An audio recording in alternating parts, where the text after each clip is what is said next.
Bon, je pense que Dominique va nous rejoindre, donc on va commencer pour ne pas prendre trop de retard et surtout vous permettre de poser vos questions et de réagir dans la foulée. Donc, cette dernière table ronde de la journée ici porte sur une question qui est assez centrale, en tout cas pour nous à Mediapart et en particulier au service éco. C'est a-t-on encore besoin de croissance économique ? Alors, c'est une question que moi c'est un thème que j'ai décidé de porter cette année dans le cadre du Festival de Mediapart, parce que c'est une question, évidemment, que beaucoup de lecteurs se posent, notamment en réaction un peu à plusieurs articles que nous, au service économie, on peut faire, notamment des articles un peu bateaux de journalisme économique sur la réaction aux chiffres de la croissance qui sont publiés par l'INSEE, aux politiques économiques qui sont proposées pour évidemment développer la croissance, et à cette idée évidemment que la croissance pourrait régler tous les problèmes. Évidemment, depuis quelques années, depuis quelques décennies, la situation a évidemment complètement changé. On sait que l'idée de cette croissance infinie, qui est encore au cœur d'une partie de la pensée économique, en tout cas, pose un problème majeur, qui est celui évidemment de la finitude des ressources et de la planète, mais également de la notion de qualité de la croissance, et notamment de qualité liée aux qualités du travail, aux inégalités, enfin tout ce qui est au cœur en fait de la réflexion économique aujourd'hui, que ce soit chez les économistes, mais évidemment également au cœur de la société et parmi les citoyens. Donc pour en discuter ce soir, maintenant on est presque le soir, on a invité 3 économistes. Et je veux dire on a une belle, économiste, sociologue.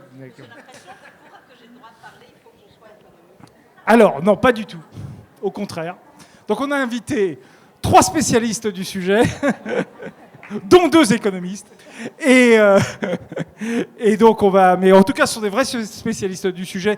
Et je pense qu'on pourra avoir une discussion assez intéressante. Je vous les présente brièvement, puis ensuite je passe la parole. Je leur passe la parole. Donc on a Dominique Méda, qu'on ne présente plus, qui est donc sociologue à Paris 9, entre autres. Et on a Xavier Timbaud, qui est économiste à l'OFCE, à l'Observatoire français des conjonctures économiques, avec qui on travaille à Mediapart beaucoup, qui nous a beaucoup, nous avait beaucoup aidé, notamment dans l'évaluation des politiques économiques depuis 2017. Et puis Gilles Raveau, donc, qui est économiste à Paris 8, voilà, et qui a publié, c'est l'année dernière, un livre qui s'appelait, rappelle-moi... Non, bon, bah, tant pis. Bon, bref, je l'ai là, mais j'ai oublié. Mais vous le retrouverez. Pardon, on a tout essayé, c'est ça ? On n'a pas tout essayé. Voilà, économie, on n'a pas tout essayé. Bon, vous le retrouverez facilement.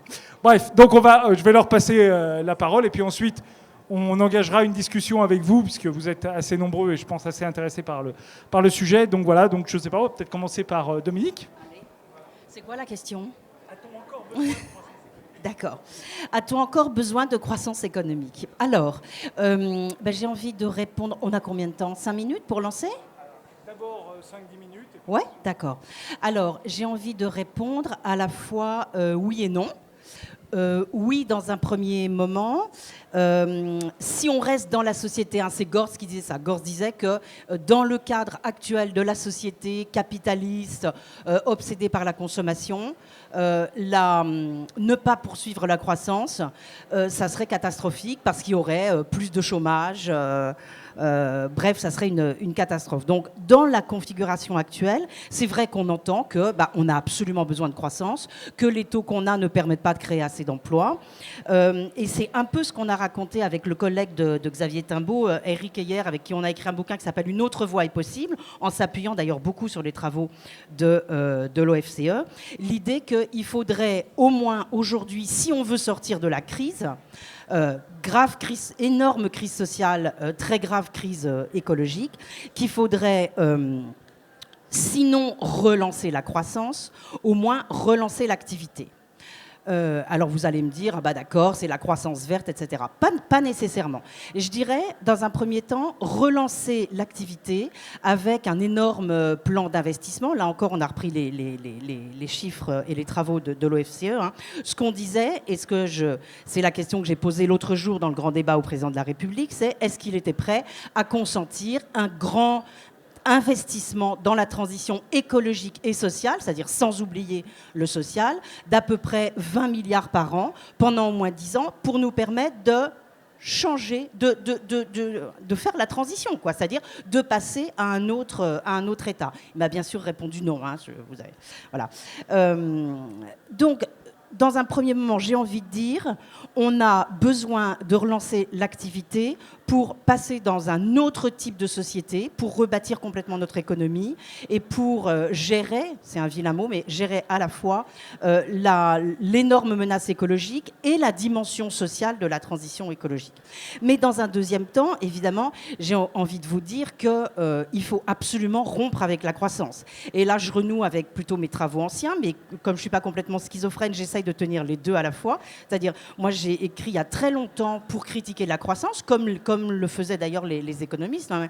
J'ai écrit en 1999 un bouquin qui s'appelait « Qu'est-ce que la richesse ?» et puis beaucoup plus tard, la mystique de la croissance. Et je me suis réunie avec des camarades comme Jean Gadret ou Florence Janicatrice, avec lesquels on a beaucoup travaillé là-dessus, pour dire à la fois qu'on avait une addiction à la croissance qui était absolument folle, hein, une véritable mystique. Et donc, qu'est-ce qu'on a fait ? On a repris les critiques classiques des économistes qui nous disent que la croissance, c'est la croissance du PIB et que c'est un super mauvais indicateur, puisqu'il oublie des tas de dimensions de notre société. C'est-à-dire qu'on croit toujours que c'est un proxy ou un symbole ou un résumé du progrès. Mais non, c'est absolument plus, peut-être que ça l'a été un moment, mais c'est absolument plus, cette croissance du PIB, un symbole du progrès. Et donc, ce à quoi on invite depuis maintenant 20 ans, c'est à rompre avec non seulement la dictature du PIB, mais aussi avec la dictature de la croissance. Et de renouer en quelque sorte avec les années 70, hein, il me semble qu'on a perdu 50 ans, parce que, souvenez-vous, en 72, il y a eu les Meadows, les travaux des Meadows, effondrement prévu de nos sociétés avant 2100, parce qu'on a trop tiré sur la croissance et on a eu comme ça, on a épuisé en 150 ans toutes nos réserves en quelque sorte énergétiques et de ressources minérales et tout ce qu'on veut, toutes nos ressources naturelles. Et donc les Meadows disaient déjà, attention, il faut arrêter si vous voulez que nos sociétés puissent se restabiliser. Qu'est-ce qui s'est passé ? Il y a eu la critique d'un autre économiste qui s'appelle Nordhaus qui a dit « N'ayez pas peur, avec le prix et le progrès technologique, on s'en tirera toujours ». Et du coup, on a perdu simplement 50 ans. Et donc, il a eu le prix Nobel pour ça. Et donc, il y a eu plusieurs articles. Je crois qu'on est tous d'accord ici pour dire que c'est absolument incroyable que le prix dit Nobel a été donné à quelqu'un qui a dit que les Meadows n'avaient rien compris et qui, lui, nous propose d'aller sur une pente qui va vers les 3,5, voire les 4 degrés. Donc, il y a aussi un problème avec l'économie. Alors, avec pas les économistes qui sont là, évidemment, mais avec la discipline économique qui parvient à nous faire dire des choses complètement absurdes. Donc, pour résumer, oui, juste à l'instant, on a besoin de croissance, mais j'ai envie de dire que il va falloir qu'on voit à quel moment on va pouvoir s'en passer. Est-ce que c'est dès maintenant qu'il faut opérer un changement radical pour faire la transition, ou est-ce qu'on a encore un peu besoin de croissance ou au moins d'activité, d'investissement pour passer le cap et ensuite pouvoir passer dans un autre type de société qu'on appelle, avec Gadret, Janicatrice, une société post-croissance qui ressemble quand même un peu à une société post-capitaliste. Merci beaucoup, Dominique. Xavier Timbaud, vous avez le micro, donc je vais vous passer la parole. Est-ce que vous êtes sur cette idée également de forme d'arbitrage entre le besoin immédiat de croissance pour créer des emplois, avoir de la richesse à répartir, etc., et puis ce besoin à long terme de rompre avec la croissance ? Alors, le dilemme que nous présente Dominique Méda, il a plein de dimensions, et il fait plein d'échos sur la réalité, et donc il est extrêmement raisonnable. Mais en fait, bon, il y a quelques points que je voudrais faire. Plus près le micro. Voilà. Il y a quelques points que je voudrais faire qui sont à la fois des compléments et peut-être une façon un peu différente en fait de voir le problème que Dominique a posé. Non pas de le voir de façon contradictoire, mais disons avec un autre angle. Qui fait que, à mon avis, il y a des alternatives et elles ne sont pas si simples que ça à choisir. Alors, d'abord, un petit point de détail. Quand on dit « a-t-on encore besoin de la croissance ?» Qui c'est « on » ? C'est quand même une question importante parce qu'aujourd'hui, beaucoup de la croissance dans le monde, la croissance mondiale, c'est 3,1% par an. Beaucoup de la croissance dans le monde, c'est le fait de pays qui sont des pays pauvres. Et un peu de cette croissance, c'est des gens qui sortent de l'extrême pauvreté. Et là, c'est difficile de dire non, vous n'avez pas besoin de la croissance. Bon, en plus, c'est un peu illusoire de le dire parce que de toute façon, la croissance, c'est pas quelque chose qu'on donne et qu'on accorde, comme on est les pays riches, qu'on accorde aux pays pauvres. La croissance, c'est quelque chose que les gens font tout seuls. Et donc, ce phénomène spontané et émergent, on pourrait dire il ne faut pas le faire. Mais on est assez mal placé finalement pour dire il ne faut pas le faire. On est en haut de l'échelle, on ne peut pas dire aux gens qui sont en bas non, ne montez pas, la vue ne vaut pas le coup, et il y aura trop de monde sur l'échelle, elle va s'écrouler, donc restez en bas, vous verrez, c'est beaucoup mieux. Donc ça, on ne peut pas le faire. Donc déjà, il y a quand même une grande partie aujourd'hui des phénomènes de croissance qui échappent totalement à la fois à notre contrôle, mais aussi à notre pouvoir moral, d'une certaine façon. Bon, ça, c'est le premier point. Le deuxième point, c'est il ne faut absolument pas se méprendre. La croissance telle qu'on l'a connue pendant 2 siècles de révolution industrielle, c'est quelque chose du passé. C'est-à-dire que ce qu'on a devant nous, c'est le respect de contraintes qui sont extrêmement fortes. Et il ne s'agit pas de les respecter pour les respecter, ou il ne s'agit pas de les respecter pour faire plaisir à quelqu'un d'autre. On en est au stade où, si on ne respecte pas ces contraintes, c'est notre existence même qui est en cause. Et si ce n'est pas notre existence même, c'est-à-dire si on se dit, nous, on est dans les pays riches et peut-être on pourrait se construire un espèce de bunker qui pourrait nous éviter la catastrophe, le mode de vie dans les pays développés aujourd'hui, il n'est pas compatible avec 10 milliards d'habitants sur la planète. Il est peut-être compatible avec 500 millions d'habitants sur la planète. Et donc ceux qui vont survivre, ils devront quand même porter la responsabilité de la disparition de 9,5 milliards de personnes sur la planète.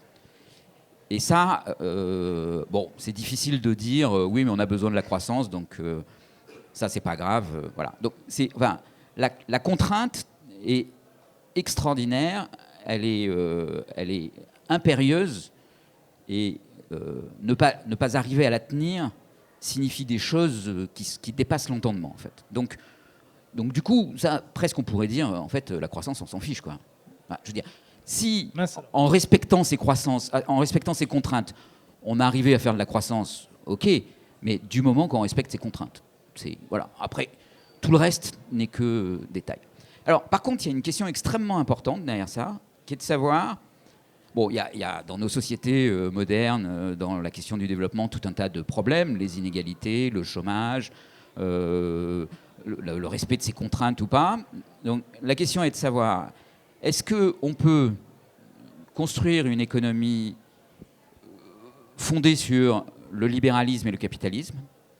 Alors le libéralisme, je ne dis pas le néolibéralisme, je dis le libéralisme au sens 18e siècle du terme, c'est-à-dire l'exercice de la liberté de chacun, si tant est que l'exercice de cette liberté soit possible par tous sans limiter la liberté de chacun.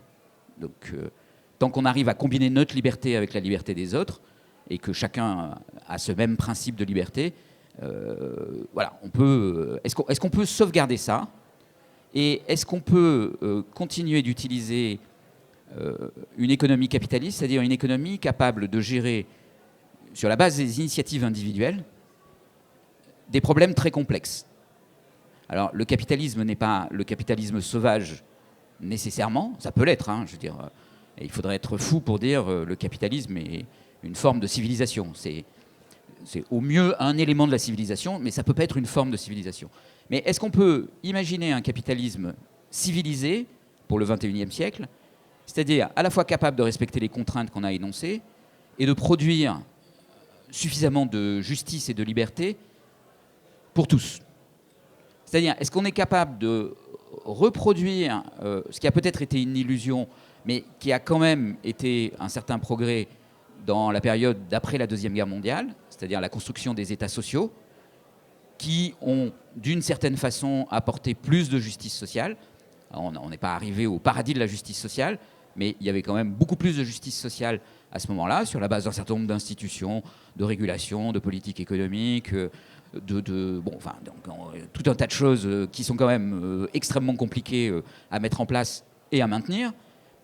Et est-ce qu'on peut espérer faire ça, plus le respect de la contrainte de la planète?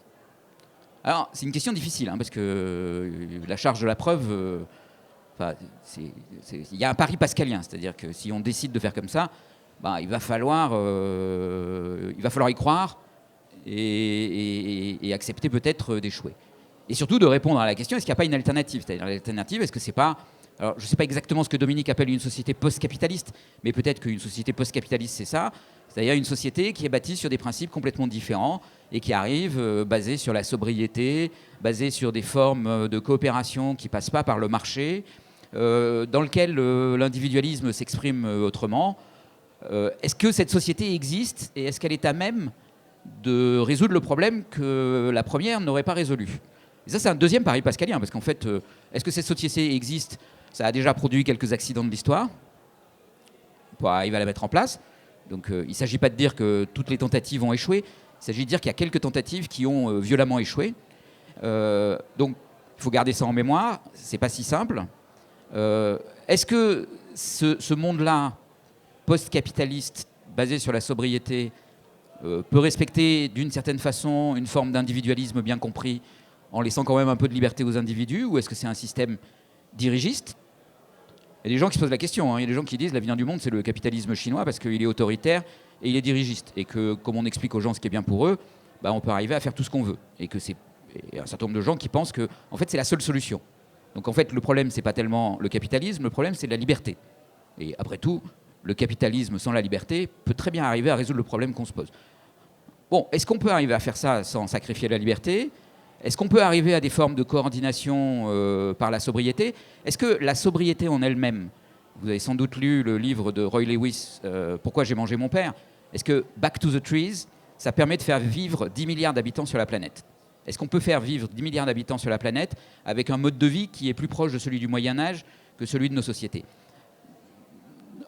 C'est pas sûr, en fait. Donc, peut-être qu'on en est à un point de niveau dans la population qui fait qu'on n'a pas d'autre choix qu'une société complexe au sens capable de gérer des grandes infrastructures qui produisent de l'énergie, capable de gérer des systèmes productifs agricoles qui sont basés sur des technologies avancées, et pas sur de la permaculture dans son jardin. Parce que voilà, la permaculture dans son jardin, avec combien d'habitants sur la planète, c'est compatible? Ça, c'est une question qu'il faut se poser à chaque fois. La société que je propose, avec combien d'habitants sur la planète, elle est compatible? Si ce chiffre il est inférieur à 10 milliards, ça ne va pas passer. Dernière question, est-ce qu'on peut imaginer un monde demain dans lequel on n'a pas comme choix des choix tout ou rien? C'est-à-dire, soit on fait une société capitalisme régulé, capable de produire la justice sociale et de respecter les contraintes environnementales, et tout le monde doit faire pareil, soit on fait une société de la sobriété qui arrive à trouver des modes de coordination et qui définit des modes de consommation qui font que tout ça est soutenable même avec 10 milliards d'habitants. Est-ce qu'on peut faire coexister plusieurs types de sociétés? Est-ce que c'est possible? Alors, c'est normalement dans les aspirations de base, c'est-à-dire ça fait partie de la liberté qui peut être laissée à chaque individu de pouvoir vivre comme il l'entend. Mais est-ce que c'est possible? C'est-à-dire est-ce qu'on peut arriver à faire vivre ensemble tous ces modes de vie et si jamais ça ne marche pas, qui sera responsable à la fin? Voilà. Merci. Merci pour toutes ces questions. Donc on va essayer d'y répondre peut-être ou pas. C'est compliqué quand même comme question. Gilles, si peut-être vous avez, des premiers éléments de réponse, eh bien allez-y. Ah non, mais moi j'ai toutes les réponses. Y a aucun, c'est encore mieux alors. Non, il n'y a aucun problème. Vous avez eu les questions et les réponses, vous voyez, on fait la division du travail. Je suis venu avec les réponses. Alors je voudrais d'abord remercier Romaric pour l'invitation. Et alors je suis très étonné qu'il y ait autant de gens dans la salle. Donc moi, je savais que j'avais une vie assez misérable où je lisais des livres d'économie, de sociologie toute la journée et tout ça, mais je ne savais pas qu'il y avait autant de gens aussi qui s'ennuyaient le week-end. Donc c'est vrai que on est nombreux, c'est sympa. Je voudrais aussi saluer le succès de Mediapart, parce que je vois qu'il y a pas mal de visages assez jeunes dans la salle qui ne se rendent peut-être pas compte que Mediapart n'a pas toujours existé, que c'était un pari assez fou au départ et que c'est un succès sans équivalent dans la presse française de ces dernières années, en tout cas dans la presse intéressante, parce qu'il y a aussi de bons succès dans la presse people, mais ça nous intéresse un peu moins. Et Mediapart joue aujourd'hui un rôle quand même très important dans notre vie démocratique, dans la connaissance dans la société. Donc je tiens à le souligner, et à souligner notamment, et je dis ça de façon très sérieuse, la qualité des articles de Romaric. Si vous voulez comprendre le fonctionnement de l'économie, c'est une très bonne façon de le faire, c'est de lire ces articles. Je le lis à la fois, donc je suis universitaire, mais je suis aussi journaliste. Je le lis depuis des années. Je t'ai pas payé pour... Non, mais pas encore, justement, c'est pour ça. J'espère être payé après. Ou au moins que tu fasses une recension de mon bouquin dans Mediapart. Voilà. Alors maintenant, sur la question qui nous amène aujourd'hui, d'abord, ce qu'il faut dire, c'est que si vous avez un sentiment de vertige, c'est normal. C'est-à-dire que l'espèce d'énorme angoisse qui traverse toutes nos familles actuellement sur la question écologique, nous aussi, on la ressent. Et ce n'est pas parce qu'on est de ce côté-là de la salle qu'on a forcément mieux compris ce qui se passait que vous et qu'on a forcément les solutions. Comme je suis un économiste, je suis très bien placé pour savoir qu'il ne faut pas écouter les économistes. C'est quand même la base, puisque notamment, comme l'a très bien dit Dominique, on est quand même collectivement, et moi je me mets dedans parce que j'ai mis du temps à prendre en compte le caractère central de la question écologique, on est une profession qui s'est plantée effectivement depuis 50 ans sur beaucoup de sujets, mais notamment sur la question écologique, alors qu'encore une fois, on savait tout depuis le début des années 70, puisque le rapport Meadows dont tu parles a quand même été produit par des chercheurs du MIT, donc d'ailleurs pas des économistes en fait, et c'est pour ça sans doute que c'était aussi bien, donc des gens hyper respectés dans la communauté scientifique internationale, et personne ne les a écoutés, comme on peut le voir aujourd'hui. Alors maintenant, pour en venir à la question, est-ce qu'on a encore besoin de croissance ? Bon, la première chose que je voudrais dire, c'est que l'effet négatif de la contrainte écologique sur la croissance, il est déjà présent dans plein d'endroits. C'est-à-dire que les îles du Pacifique qui ont été englouties, là, vous voyez, c'est de la décroissance radicale. Là, il n'y a plus de croissance économique, vous perdez votre île, c'est fini. La ville de Paradise en Californie, qui a été brûlée entièrement, pas uniquement pour des raisons écologiques, c'est aussi lié au mauvais entretien du système électrique, mais c'est aussi une des causes. Une des causes, c'est les sécheresses à répétition en Californie. Cette ville, elle a entièrement été détruite. Vous voyez, ça, c'est de la décroissance radicale. Il y a de plus en plus d'agriculteurs qui constatent une baisse des rendements parce qu'il y a moins d'abeilles, parce qu'il y a plus de pollution, etc.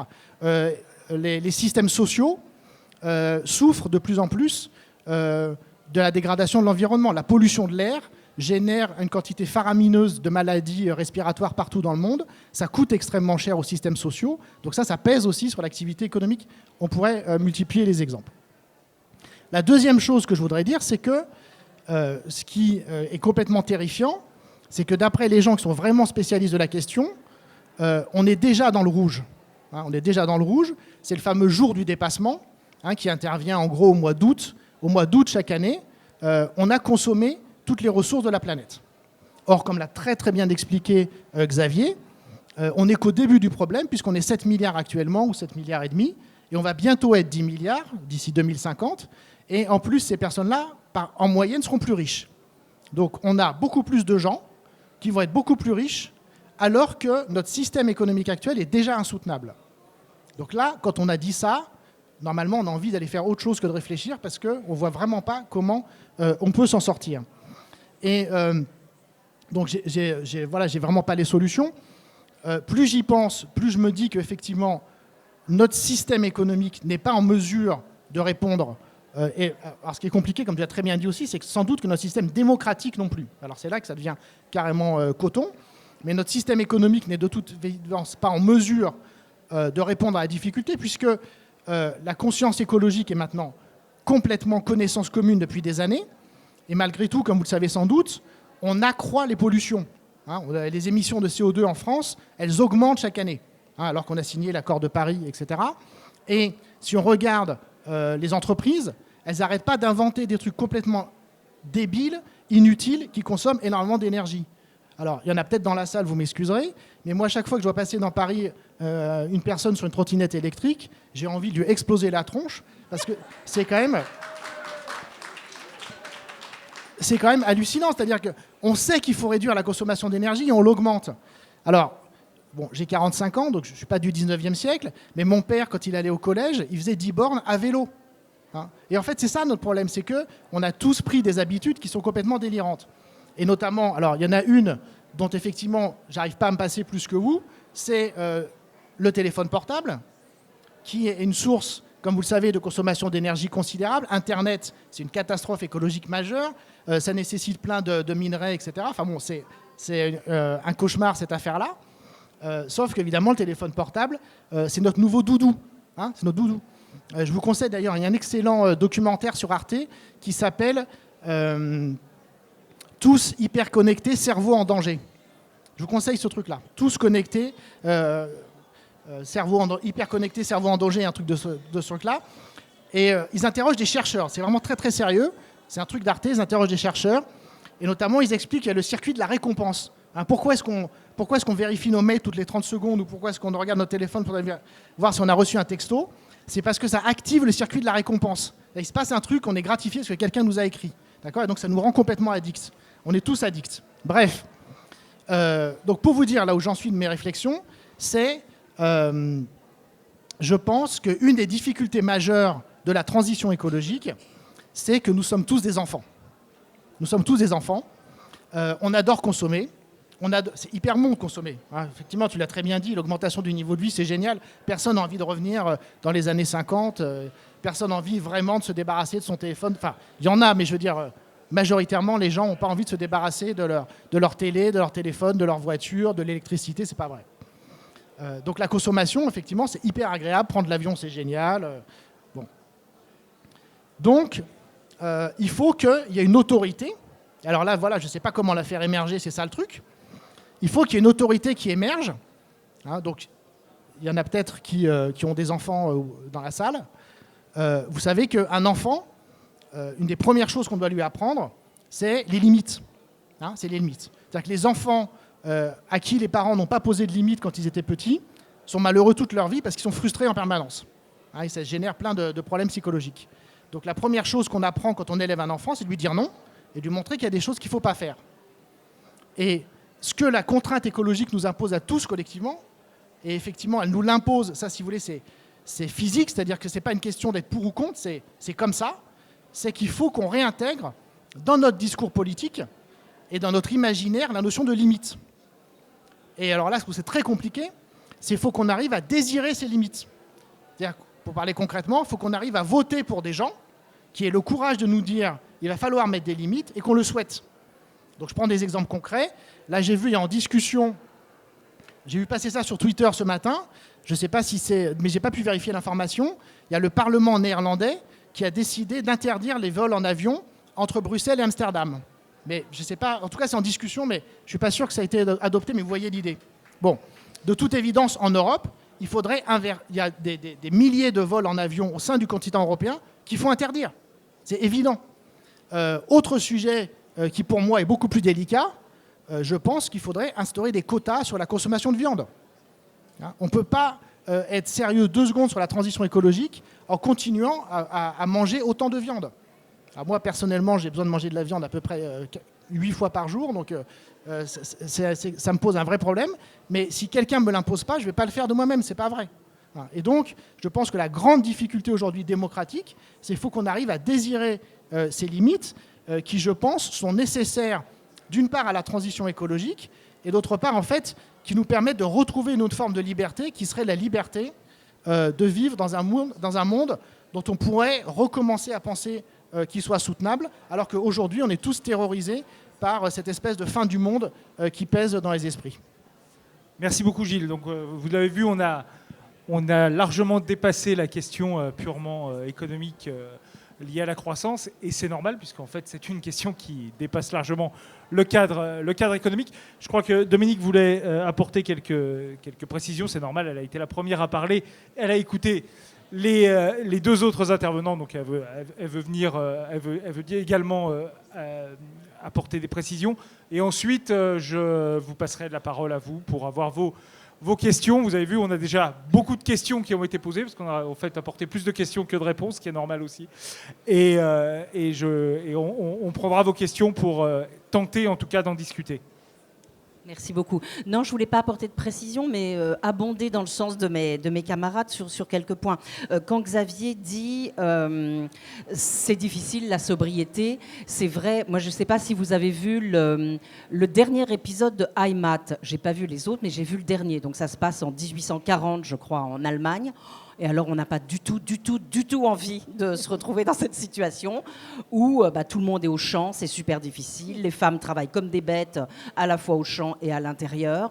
Il n'y a rien, on ne peut pas sortir de chez soi. Enfin, voilà. Donc, pour rebondir sur ce que disait Xavier, il va en effet falloir qu'on invente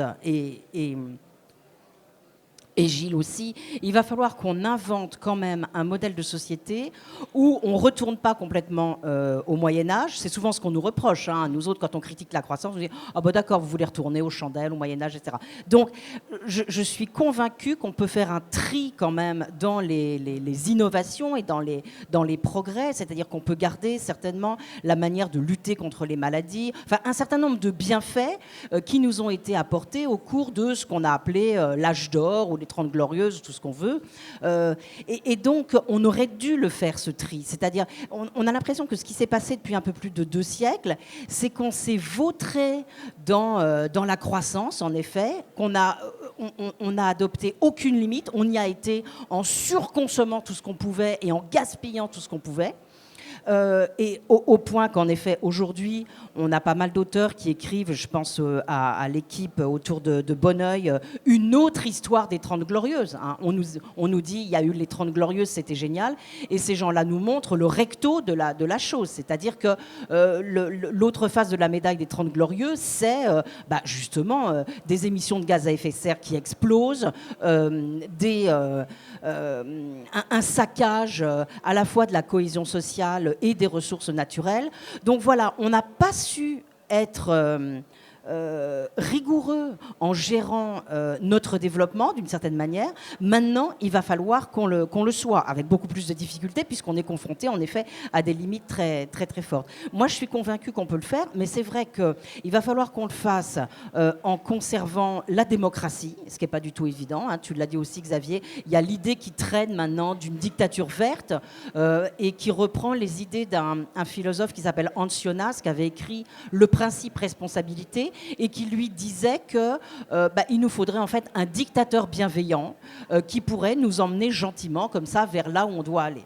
Et moi, il me semble qu'à la place de ce dictateur bienveillant, on devrait être capable en effet tous ensemble d'organiser une sorte de planification, hein, une planification de sortie de la situation dans laquelle on se trouve, dessiner un chemin sur 20, 30, 40 ans, mais une planification hyper précise de ce qui va se passer en matière de quotas, à combien on aura droit chacun. Moi aussi, je pense qu'il faut des quotas, pas seulement des quotas de viande, il faut des quotas de CO2 par pays. Et si on veut que la charge soit égale, parce qu'on n'a pas dit quand même qu'un des points majeurs dans tout ça, ce sont les inégalités, et qu'on ne pourra pas gérer bien la transition écologique si d'abord on ne permet pas à ceux qui n'ont rien d'avoir un peu quelque chose. D'abord, ils n'auront pas du tout envie de faire la transition écologique s'ils n'ont rien à manger. Donc, il faut d'abord, en quelque sorte, faire une redistribution avant d'y aller. Et l'égalité, ça va être une ressource fondamentale dans la transition. Donc, voilà, une planification, une voie de sortie. Et moi, j'aime beaucoup ce que raconte... vous savez, Beveridge, celui qui à la fois a inventé le welfare state, mais qui a aussi écrit un très beau rapport rapport en 1944 qui s'appelait Le plein emploi dans une société libre et qui explique que le plein emploi, c'est la condition pour être dans une société libre et il explique comment on peut faire. Il faut respecter un certain nombre de contraintes, il faut de la planification, il faut des politiques nationales, etc. Et aussi, il faut de nouvelles relations entre les pays. Par exemple, il dit on n'aura pas le droit de commercer avec ceux qui ne respectent pas, ceux qui sont en excédent ou en déficit. À ce moment-là, on ne commercera plus avec eux. Donc voilà, il faut qu'à la fois dans chaque pays et dans nos relations avec les autres pays, on rentre dans une forme d'économie de guerre, de quotas, non pas pour se faire mal, mais pour qu'on sorte par le haut, d'une manière démocratique et bien planifiée, de la situation dans laquelle on se trouve. Merci beaucoup. Alors vous voyez, on a beaucoup parlé de la qualité de la croissance, de la démocratie. Donc on a beaucoup de choses qui viennent avec cette question. Donc maintenant, je vais vous donner la parole. Alors j'ai vu une dame ici, ensuite monsieur, et puis ensuite on verra. Alors, on a et monsieur aussi. Alors on n'a qu'un micro, donc soit vous vous approchez. Désolé. Merci de. Merci beaucoup. Merci. C'est une question un peu naïve, peut-être, mais par rapport à la transition écologique et donc à cette société post-capitaliste, qu'est-ce que vous pensez qui pourrait être... Est-ce qu'on va rester dans une société monétaire ou est-ce qu'on va passer à un autre système de paiement ? Merci beaucoup. C'est une question qu'on n'a pas abordée, qui est une question complexe aussi, mais qui est une question sur laquelle beaucoup de personnes réfléchissent aujourd'hui, parce que c'est vrai que c'est une question importante dans une société qui aujourd'hui est très monétarisée, où justement la monnaie joue un rôle clé. Je ne sais pas si quelqu'un est... Xavier Timbaud. Alors, la question de la société post-capitaliste, elle n'est pas totalement résolue encore, hein. Si on veut être un tout petit peu pragmatique, imposer à la planète entière une société post-capitaliste, c'est un travail qui va être un travail de longue haleine, hein. J'en vois qui sont jeunes ici, mais je pense qu'ils ne sont pas assez jeunes. Donc, moi je pense personnellement, et je vais vous donner mon opinion, que on doit quand même essayer d'arriver à penser une société capitaliste régulée, capable de respecter ses contraintes, quelles qu'elles soient, que ce soit la viande, le CO2.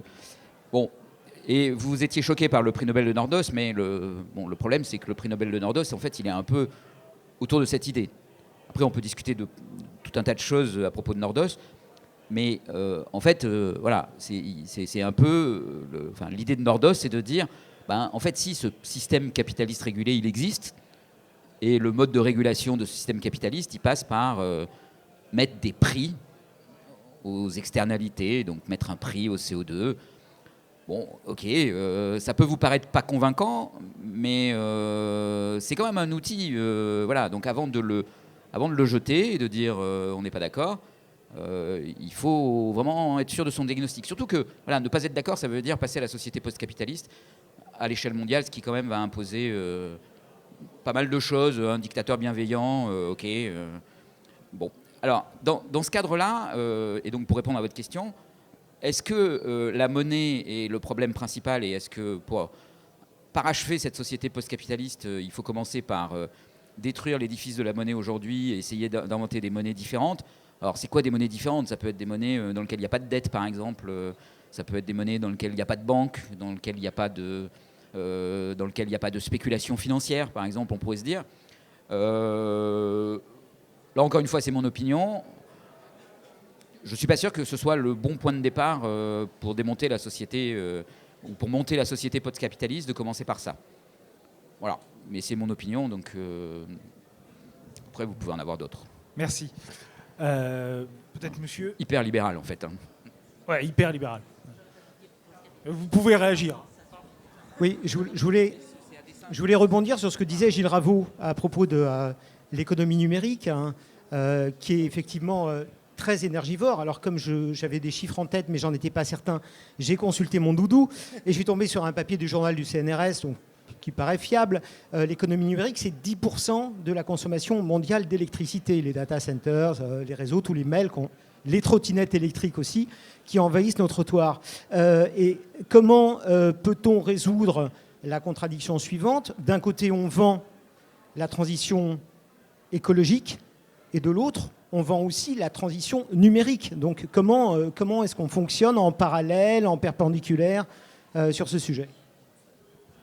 Juste en complément, et c'est vrai que souvent la transition numérique est présentée comme une alternative et une façon justement de gérer la transition écologique, hein, notamment dans les services publics où en fait l'État souvent favorise cette transition numérique en disant bah oui, c'est plus écologique de passer par Internet que par la poste ou les services publics traditionnels. Oui, moi je ne suis pas un spécialiste de la transition numérique. Il me semble que Éloi Laurent, il me semble qu'Éloi Laurent a fait un papier sur de l'OFCE. Si vous voulez avoir un vrai spécialiste des questions écologiques, lisez les très très bons bouquins d'Éloi Laurent. Et il me semble qu'il a fait un papier justement dans Alternative économique. Alors je contribue à Alternative économique et je vous engage très vivement à vous abonner parce que c'est un journal qui ne va pas aussi bien que Mediapart et qui est pourtant excellent. Vous pourrez lire notamment, je vous conseille, si vous voulez réfléchir sur l'ensemble des questions de société et d'environnement, une des meilleures sources en plus gratuites, c'est le blog de quelqu'un qui s'appelle Jean Gadret. Donc Jean Gadret, c'est en fait un immense économiste qui devrait avoir une notoriété incroyable dans ce pays et qui ne l'a pas parce que c'est quelqu'un de modeste. Mais c'est une espèce de bête absolument incroyable qui est pertinent sur tous les sujets, qui est un matheux à la base, statisticien, qui a travaillé sur les questions de service, d'inégalité homme-femme, de transition écologique, de démocratie. Et Dominique Méda a co-dirigé un ouvrage avec Florent Génicatrice où on lui rend hommage, qui va bientôt sortir, qui sort là aux éditions Les Petits Matins. Alors bref, sur la question du numérique, moi ma réponse est un peu toujours la même, c'est-à-dire qu'il faut jouer sur tous les leviers, c'est-à-dire qu'il faut qu'il y ait des normes, il faut qu'il y ait des normes techniques pour que les appareils utilisent le moins d'énergie possible. Il faut aussi qu'on ait de l'éducation, c'est-à-dire qu'il faut qu'on s'éduque comme enfant, comme adulte, dans nos pratiques professionnelles et personnelles pour limiter les usages. Et c'est vrai qu'on retombe sur la question effectivement de la planification. Je vois qu'avec Dominique, je vois qu'on a exactement de façon parallèle suivi le même cheminement ces derniers mois. Si on veut retrouver espoir, il faut s'arrêter 2 secondes sur ce fait absolument hallucinant dont on ne parle jamais, mais qui est dingue. C'est qu'en 1945, dans un pays dévasté, dans un pays qui manquait de main-d'œuvre, dans un pays où je crois des centaines de milliers d'hommes étaient prisonniers, etc. Dans un pays en plus qui connaissait une catastrophe supplémentaire qui était le baby-boom. Parce que dans tous nos cours d'histoire, on nous a raconté que le baby-boom, c'est génial. C'est génial d'avoir plein d'enfants à s'occuper quand le pays doit être reconstruit et qu'il n'y a rien. Ben non, c'est pas génial du tout. C'est une charge énorme. À ce moment-là, on a réussi à créer la sécurité sociale, à créer des droits dont bénéficient très peu d'êtres humains sur la planète, alors qu'on était 100 fois plus pauvres qu'aujourd'hui. Hein, et on a réussi autre chose, c'est une planification indicative qui a mis autour de la table l'ensemble des forces de la société, les patrons, les syndicalistes, les différents échelons de l'administration, et ça a très bien marché.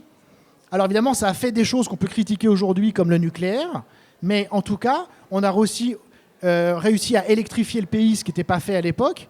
On a réussi à construire des logements, il y avait un manque de logements absolument terrible. Et encore une fois, on a fait tout ça dans un pays qui était incroyablement plus pauvre qu'aujourd'hui. Et ce qui est absolument sidérant, c'est que imaginez qu'aujourd'hui en France, on est dans une vraie économie capitaliste. D'accord ? Imaginez. Donc il n'y a pas la retraite, il n'y a pas les allocations chômage, il n'y a pas les aides au logement, il n'y a pas les bourses étudiantes. D'accord ? Et imaginez, je vous dis, les amis, j'ai une super idée. On va créer un truc, ça s'appellerait la sécurité sociale. D'accord ? Et vous allez toucher de l'argent quand vous ne travaillez pas.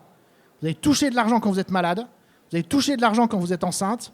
Vous allez toucher de l'argent quand vous avez des enfants. Vous allez toucher de l'argent quand vous êtes vieux. Même pendant des décennies. Hein, vous allez être vieux super longtemps. Et on va vous toucher de l'argent tous les mois. Hein, imaginez que ça n'existe pas, ça, aujourd'hui, et que je le propose, là. Personne n'y croit. Personne n'y croit. Or, ça existe. Et encore une fois, ça a été créé dans un pays mais incroyablement plus... Renseignez-vous. essayez de prendre conscience de l'histoire de votre pays et de ce qu'était la situation matérielle du pays. Discutez avec les anciens dans les familles de ce qu'était la situation dans les années 50. Prenez conscience de ça. On a réussi à faire ça alors que les contraintes étaient mais incroyablement supérieures, même si je sais qu'aujourd'hui, il y a plein d'autres contraintes avec la mondialisation, etc. Et donc, je ne peux pas croire que ce qu'on a réussi à faire à ce moment-là, on ne réussisse pas à le faire aujourd'hui pour organiser effectivement. Alors, où est-ce qu'il faut placer le curseur? J'en sais rien. Le détail, voilà, ce n'est pas moi qui vais donner les solutions, mais qu'on organise, qu'on ne soit pas capable d'organiser de façon plus rationnelle notre économie pour répondre à la transition écologique, ça me paraît comme une défaite de la pensée absolument incroyable. Xavier Zimbaud, vous vouliez réagir? Oui, je voulais alors d'abord, je suis d'accord avec Gilles, ça serait une défaite de la pensée extraordinaire. Et donc, je pense que face à cette situation qui est un peu désespérante et effrayante et vertigineuse, il faut quand même pas perdre espoir et continuer à s'accrocher parce qu'il n'y a pas de raison qu'il n'y ait pas de solution. Sobriété, ce que vous avez dit à propos du numérique, je voudrais revenir sur sobriété et efficacité en fait. La promesse du numérique, la promesse de la trottinette électrique, c'est pas la sobriété, c'est l'efficacité. Les trottinettes électriques, les voitures électriques, le numérique, ça consomme plus d'énergie. La promesse de la transition énergétique, c'est de décarboner cette énergie, mais ce n'est pas d'en consommer nécessairement moins. En fait, même si on va jusqu'au bout du raisonnement, recycler et économiser la matière, ça va consommer plus d'énergie. Et donc, il n'y a pas de contradiction à dire, mais il y a une espèce... Enfin, ça peut être un peu effrayant, cette fuite en avant, de se dire la solution à trop d'énergie, c'est plus d'énergie. Donc, dit comme ça, effectivement, ça paraît absurde. Mais en fait, c'est la solution à l'énergie carbonée, c'est l'énergie décarbonée. La sobriété, ça serait de dire, ah bah oui, mais non, en fait, ça ne va pas marcher, donc je renonce à mon smartphone, je reprends le vélo plutôt que la trottinette électrique. Et là, effectivement, je ne vais pas être plus efficace, mais je vais être beaucoup plus sobre. Donc, le mot sobriété est d'une nature complètement différente du mot efficacité. Et la promesse du numérique, c'est l'efficacité. La sobriété, c'est tout à fait autre chose. Ne plus manger de viande, c'est la sobriété. On peut dire que c'est de l'efficacité d'une certaine façon parce que c'est mieux pour la santé. Mais bon, ça c'est un détail dans l'histoire. Merci. Dominique Méda, vous avez également un petit mot? Deux mots, juste pour dire que ce dont parle Gilles quand il nous dit que cette époque en effet extraordinaire, 45, 50, 60, où on a tout inventé, y compris la sécurité sociale, c'est aussi le moment où on a inventé la comptabilité nationale et le PIB, et où on a essayé de forcer les feux quand même. C'est-à-dire, on s'est dit maintenant, ce qui va devenir notre fétiche, notre indicateur majeur, c'est la croissance du PIB. Et donc derrière, la production. C'est-à-dire, on a bien un double problème, c'est notre addiction à la consommation et notre addiction à la production. Parce que la production, c'est Fourquet qui a très bien montré ça dans un bouquin qui s'appelle Les Contes de la puissance. On veut aussi avoir la plus grosse production possible pour montrer qu'on est le plus fort, quoi. Et c'est comme ça qu'on a construit les premiers revenus nationaux pour comparer les nations et pour montrer quelle nation était la plus forte. Donc ça veut dire qu'il faudrait qu'on renonce à la fois au désir de puissance et, comme vient de le dire Xavier, je suis tout à fait d'accord aussi, au désir d'efficacité, c'est-à-dire de productivité. Donc, ça signifie qu'on doit rompre avec tout ce qu'on nous a appris, en fait. Tout ce qu'on nous a appris à l'école, c'est-à-dire que ce qui est bien, Jean Fourastier, souvenez-vous, ce qu'il disait, c'est ce qu'il faut, c'est la productivité. La productivité, c'est le cœur du progrès.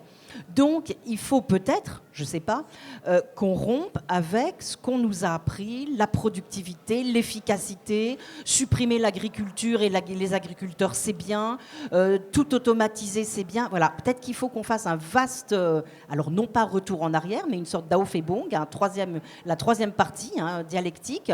Peut-être qu'il faut qu'on fasse un anti-déversement, le contraire de Sauvy, c'est-à-dire peut-être qu'il faut qu'on ait à nouveau des agriculteurs, qu'on consacre à nouveau du travail, des emplois à l'agriculture, à des nouveaux modes d'organisation du travail, des coopératives, de l'artisanat high-tech, comme disait Gort, etc. Bref, il faut en effet, on est obligé d'avoir une vraie rupture mentale aussi avec tous les cadres cognitifs qu'on a acquis, nous en tout cas, depuis qu'on est petit. Merci. Alors, peut-être qu'il y a encore d'autres questions. On a un petit quart d'heure encore, il y en a beaucoup. Alors, je vais vous demander...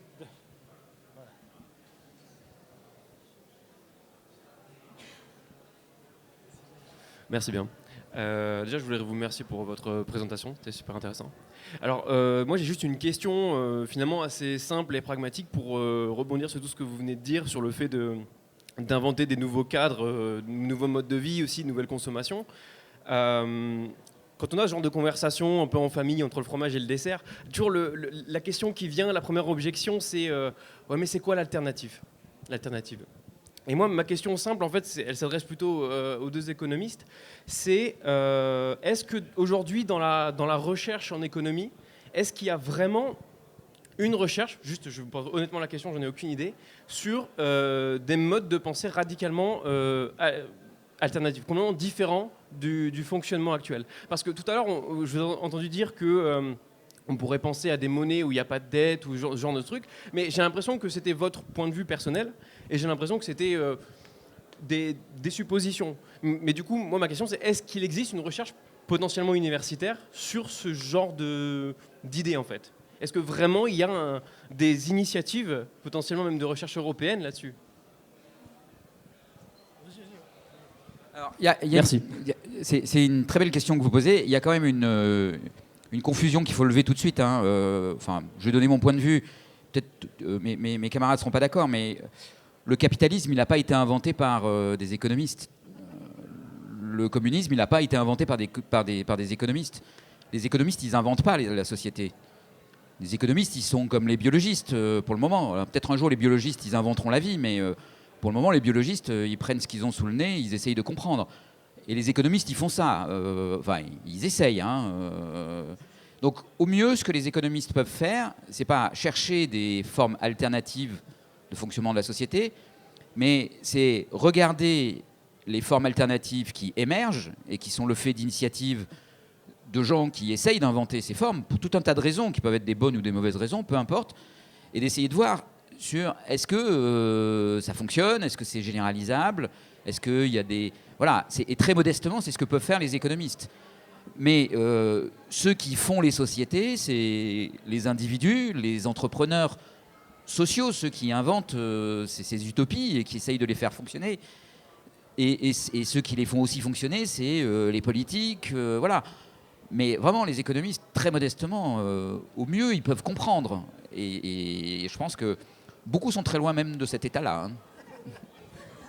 Ça leur arrive de donner quand même quelques prescriptions. Ouais, ça leur arrive. Ouais, ça, pas toujours très heureux, mais bon. Non mais ouais, alors, ouais.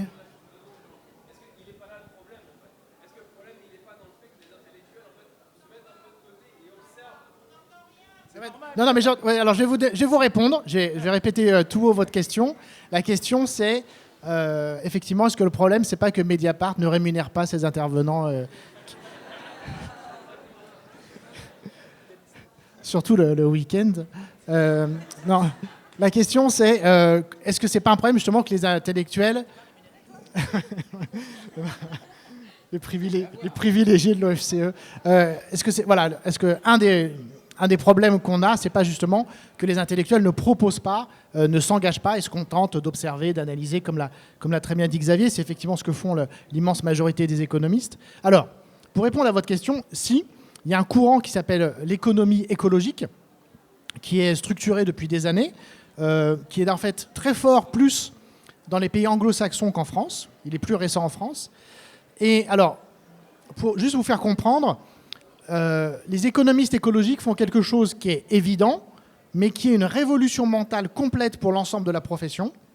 C'est que les économistes écologiques, en fait, font un schéma très simple où donc l'économie est au cœur, mais où le système économique est entouré par le système social, qui est lui-même entouré par la terre, disons, l'environnement. Et donc l'économie écologique, dans ses enseignements comme dans ses travaux de recherche, en fait, fait des liens avec la physique et avec la biologie et commence par enseigner en fait l'état de la Terre et les ressources dont nous disposons, les pollutions que nous émettons, les déchets que nous émettons, et on regarde comment tout ça fonctionne avant de regarder les relations sociales et les relations économiques. Et ça, c'est une révolution. Donc ça, c'est comme ça qu'on devrait toujours procéder. C'est d'ailleurs comme ça que procédaient les très grands économistes comme Ricardo ou Smith, dont les premiers chapitres sont toujours consacrés à l'agriculture, parce que c'était la question, la base de la vie, c'est la nourriture. Vous avez tous entendu parler de Malthus, qui nous disait, voilà, il n'y a pas assez de ressources naturelles. Bon, c'était les questions de l'économie politique traditionnelle au XVIIIe et au XIXe siècle qui ont été ensuite oubliées, en fait, qui ont été oubliées à cause de la prospérité. Parce qu'en fait, on s'est dit, bah voilà, comme tu l'as très bien dit, aujourd'hui, on a une personne sur 100 qui est un agriculteur, ce qui est absolument dingue quand on y pense. C'est absolument dingue. Donc, les questions d'agriculture, dans les cursus d'économie, plus personne n'en parlait parce que c'était plus un problème. Voilà. Et donc, l'économiste traditionnel, il raisonne donc de la façon suivante. Il analyse d'abord le marché, et ensuite, lorsque le marché est ce qu'on appelle défaillant, il cherche des solutions. Donc, par exemple, il va taxer le carbone, parce qu'on constate que si le carbone coûte plus cher, ça va forcer les entreprises à faire des économies, et donc ça sera bon pour l'environnement. Mais vous voyez, le raisonnement traditionnel, c'est on part de l'économie marchande, capitaliste, et on voit ensuite ses effets sur l'environnement. Et en fait, cette approche-là, évidemment, elle est très intéressante, elle a apporté plein de connaissances, mais en fait, elle est insuffisante, parce que c'est l'approche de l'économie écologique, je pense vraiment qu'elle est la bonne, mais qui impose, alors là, c'est très problématique, de refonder l'ensemble des cursus d'économie sur la planète qui ont un retard absolument mais dingo là-dessus. Alors, juste pour vous donner quelques références, donc j'ai cité Éloi Laurent, vous avez aussi Tim Jackson, par exemple, voilà, qui a un ouvrage, une référence internationale qui s'appelle Prospérité sans croissance, et qui est un ouvrage vraiment très complet, très très empirique, hein, où il montre effectivement qu'il n'y a pas de, contrairement à ce que prétendent certains économistes, il n'y a pas de transition écologique, qu'on continue à émettre trop de CO2, etc. Enfin voilà. Donc l'économie écologique, ça existe. Alors en France, je ne sais pas ce qu'il y a, qu'est-ce qu'il y a d'autre comme auteur. Voilà. Mais sinon, franchement, lisez Jean Gadret. Lisez le blog de Jean Gadret. Déjà, vous allez vous éclater. Voilà. Je suis d'accord, il faut absolument le lire. C'est très intéressant. Et je passe la parole rapidement à Dominique Méda avant de prendre...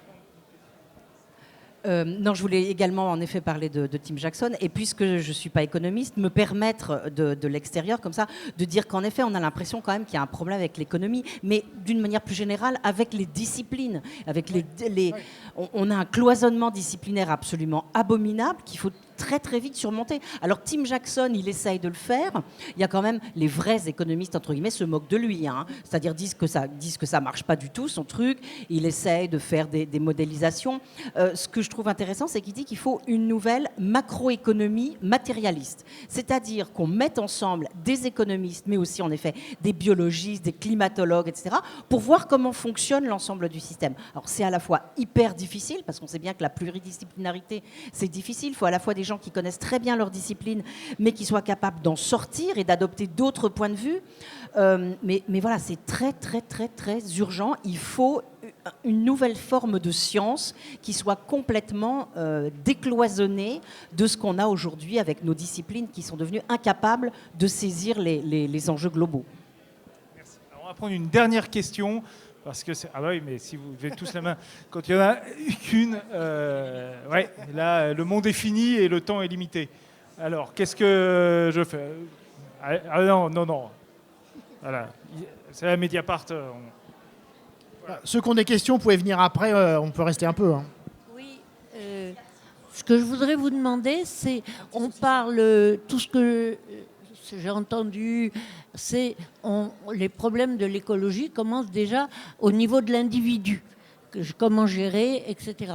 Bon, on peut encore imaginer comment on va pouvoir gérer ça au niveau d'un pays. Mais comment les économistes aujourd'hui, est-ce qu'il y a une petite possibilité de gérer ça au niveau mondial ? Merci beaucoup, et ça nous rapporte à ce qu'a dit Xavier, notamment sur la question évidemment du rattrapage des niveaux de vie et du fait qu'effectivement actuellement il y a des gens qui sont au Moyen-Âge encore, et donc évidemment on va pas les laisser. Je ne sais pas si quelqu'un... Non, c'est la question essentielle, et alors elle est d'autant plus essentielle que le monde est fini, mais il est très grand. Et donc on peut se sentir tout petit par rapport à ce monde très grand et se dire, en fait, c'est pas ce que je fais qui change quoi que ce soit, et donc c'est aux autres de résoudre le problème. Et beaucoup de gens se mettent dans cette position intellectuelle qui est désastreuse. Comment on fait pour résoudre le problème au niveau mondial ? Aujourd'hui, on a du mal. Je ne vais pas vous cacher que ce n'est pas un processus simple.